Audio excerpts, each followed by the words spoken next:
we'll go 3, 2, 1. Say it and see if we match Is yours up. British as well? Yeah, it is. 3, 2, 1.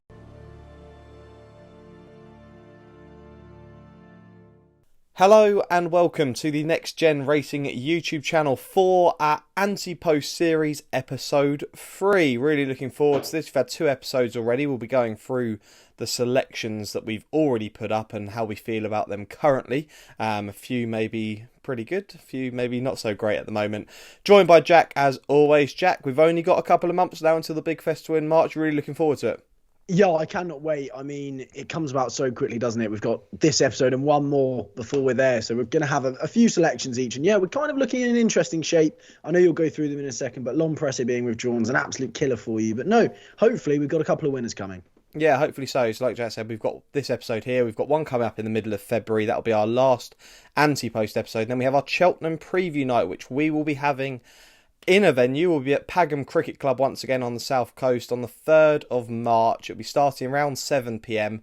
It's £10 entry. We've got a nice charity raffle going on again. We've also got giveaways on the night. There is a bar there and your chance to meet up with our guests that we had last year, Matty Batchelor and Niall Houlihan. Niall gave a great insight to race riding that night, and Matty was just the character that he is, Jack. It was a great night, wasn't it, last year? Absolutely brilliant, Sam. Yeah, it was thoroughly enjoyable. We knocked on the door a few times. We managed to put up a few winners as well. So yeah, it was a lot of fun, and hopefully we'll be able to do the same again.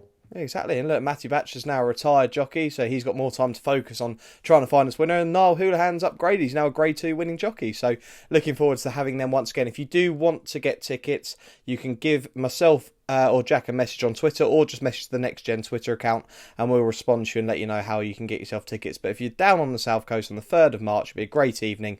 We'd love to have you there. Let's get into this episode then, Jack. We'll start off by reviewing selections currently. We'll start with yours.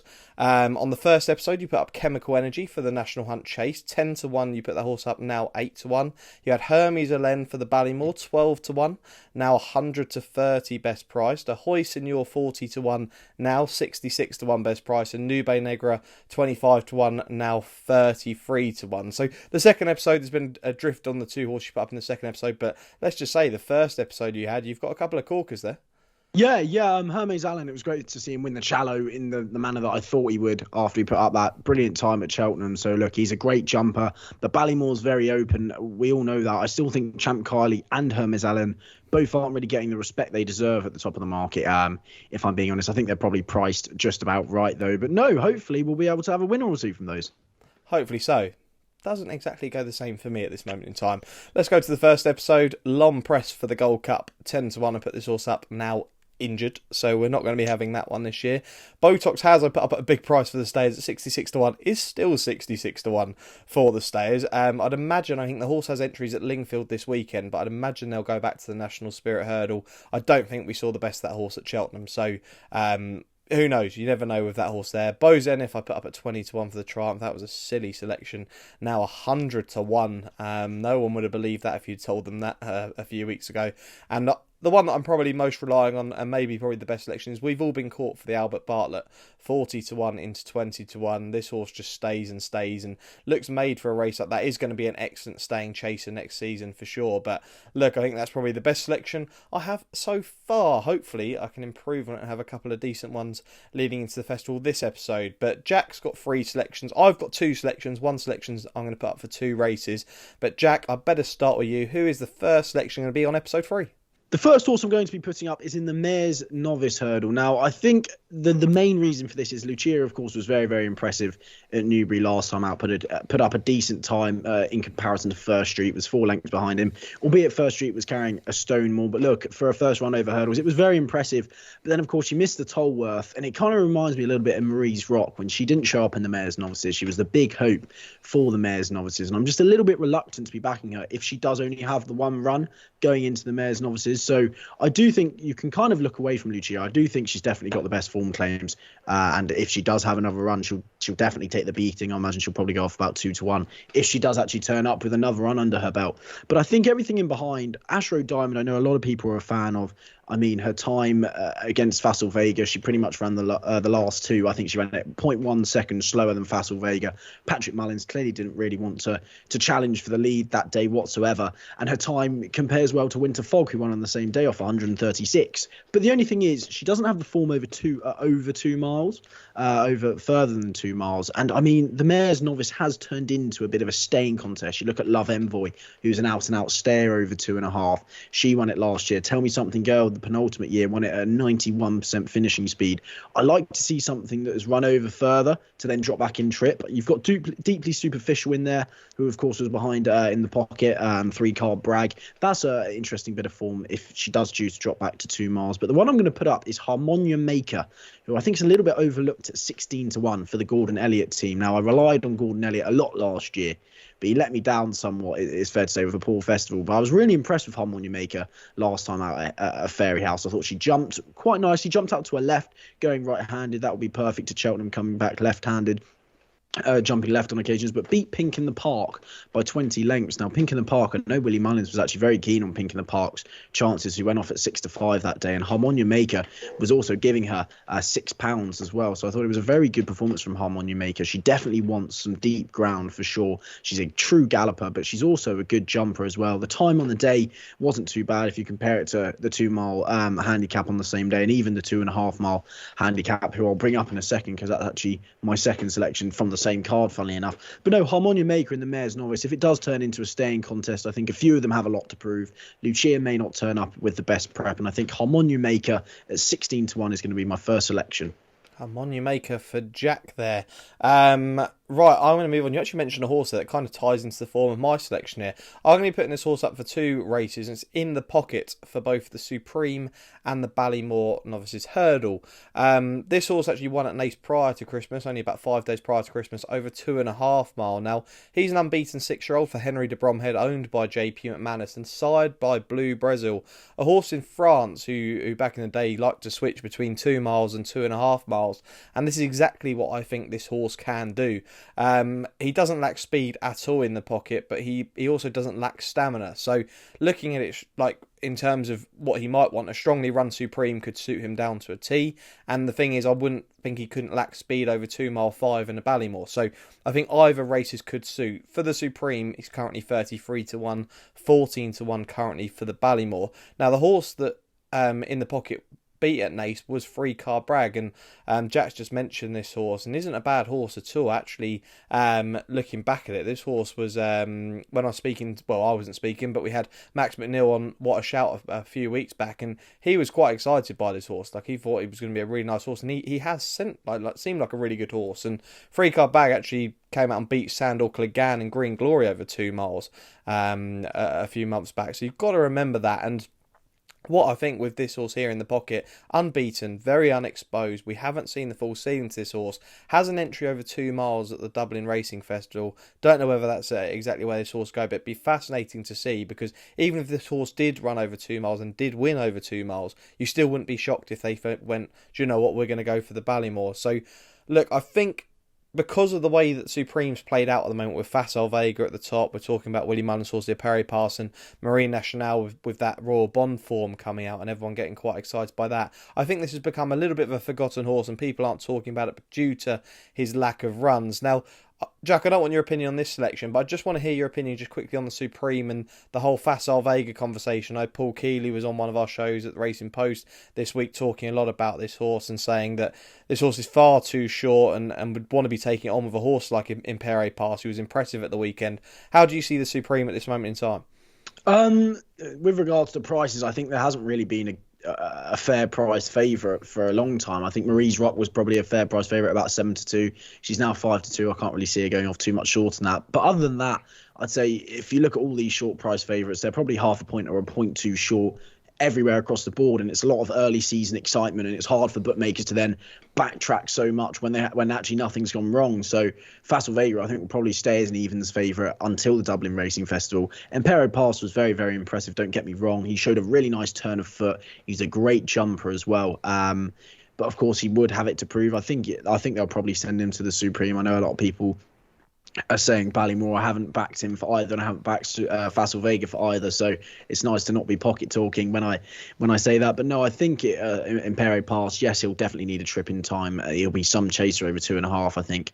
But no, I think dropping back to 2 mile won't be a problem. He showed a turn of foot. He hits the line strong, and hopefully he'll get up the hill. With regards to Facile Vega, a lot of people crabbing the champion bumper form, which is fair enough. But I think now it's kind of a bit of a redundant argument because he's been able to flourish over hurdles, and he's dismissed everything put in front of him in really good style. And I mean, his form's just been just franked time and time again over hurdles. And I do think the champion bumper argument's just a little bit outdated now. I think he's proved a lot of people wrong. Yes, of course, he is a hype horse, and that is what he's going to be, and he's probably going to go off around even money, unless, of course, we see a blip in the Dublin Racing Festival. I imagine he'll also go to the Supreme. It seems a lot like the Dysart Dynamo, so Gerhard debate from last year, except Willie Mullins just has a lot more weapons and shots to fire than he did last year. So no, I think they'll probably both turn up there. Of course, rare edition, the GB, the Great British Hope, could be seen this weekend. Probably won't because of the ground. We'll probably wait until Huntingdon next month, where Shishkin won before winning the Supreme. So it'll be exciting to see him out. He'll probably need about good to soft ground, nothing too much softer than that. But no, the Supreme is a little bit of a mess, and I still think Marine Nationale at 3-1 without Facile Vega isn't the worst prize in the world.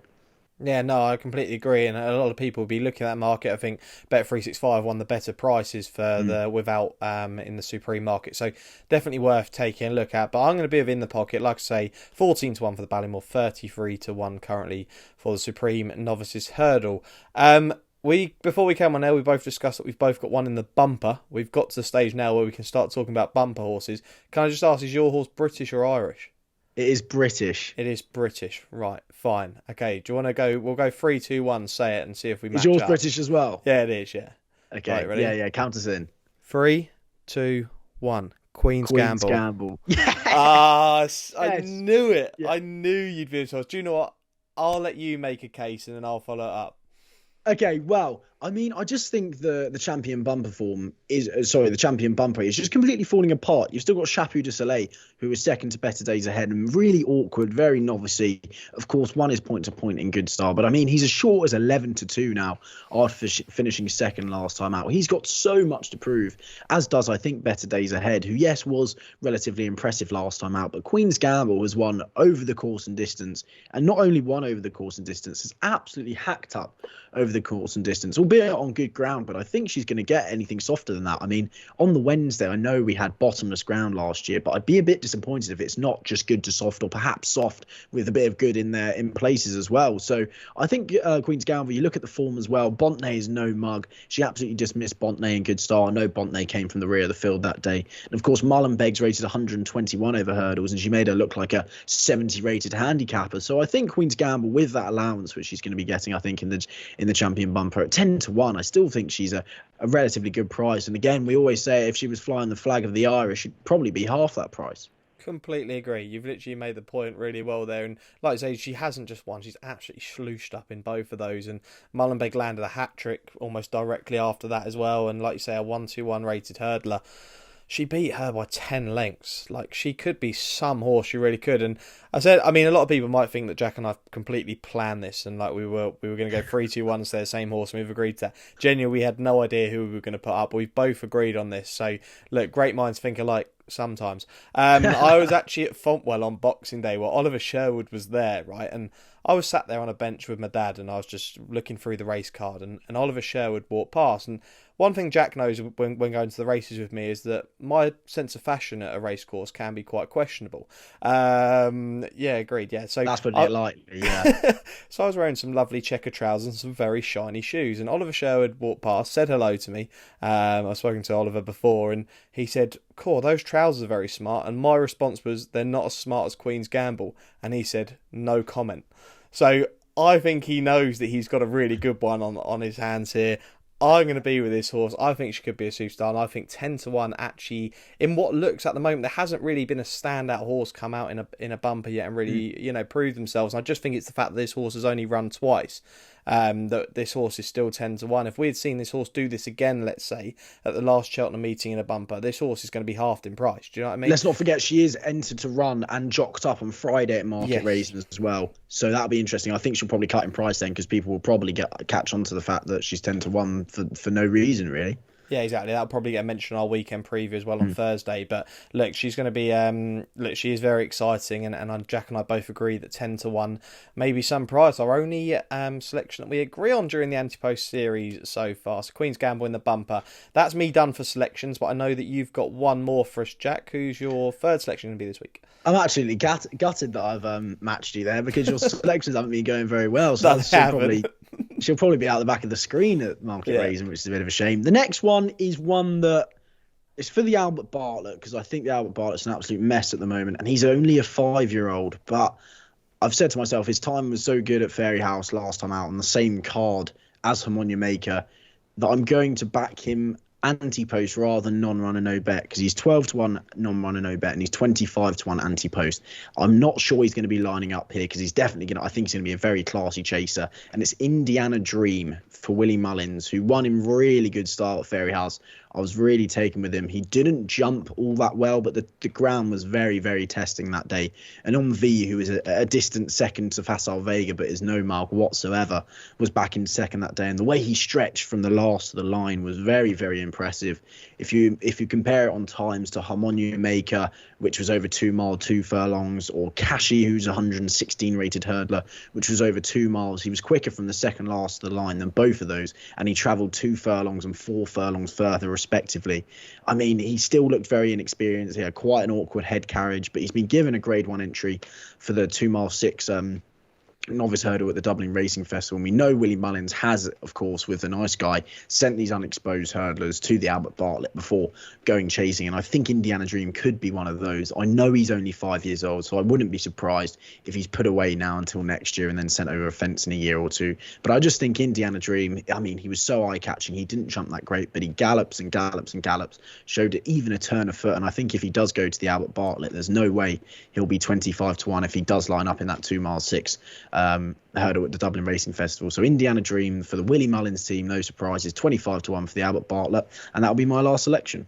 Okay, Indiana Dream, the Albert Bartlett, 25-1 for Jack there. So we've got 3 selections there from Jack. We've got 2 from me, albeit one horse for 2 races, but hopefully these ones could be all right for myself. Like, yeah, you should be worried about Queen's Gamble now. The luck is not on my side. In terms of the way the year's going at the moment for us, it's going okay, but in terms of the Antepost selection for me, it's not going great.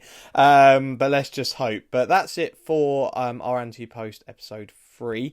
Like I said, we'll be back in February with another episode, but we are going to be back this Thursday with our weekend preview. We've got Ascot to look forward to, the big clash between Energumene and Edwardstone. We've also got Haydock to look forward to. I'm sure there'll be some more international racing that Jack and I will be looking at. And we've also got the Lingfield Winter Millions Festival. So we'll hopefully be able to find some winners for you guys once again on Thursday morning. All of our selections are on screen now. You can have a look at those, screenshot them. If you're going to have a play, be sensible, especially with mine, because you never know what's going to happen with regards to those. So what have we got coming up, Jack, in the next couple of weeks? We've got Ascot and Haydock this weekend, and the following weekend we're kind of on the build up to the Dublin Racing Festival, and then Cheltenham Trials Day. Cheltenham Trials, and then we've got the Dublin Racing Festival the following week. So really looking forward to that, and then we're slowly getting that build up time into the festival. So very exciting. But as always, like, subscribe, share, get your comments in, let us know any Antepost bets that you've had so far going into the festival, and we will see you on Thursday morning. Thanks for watching.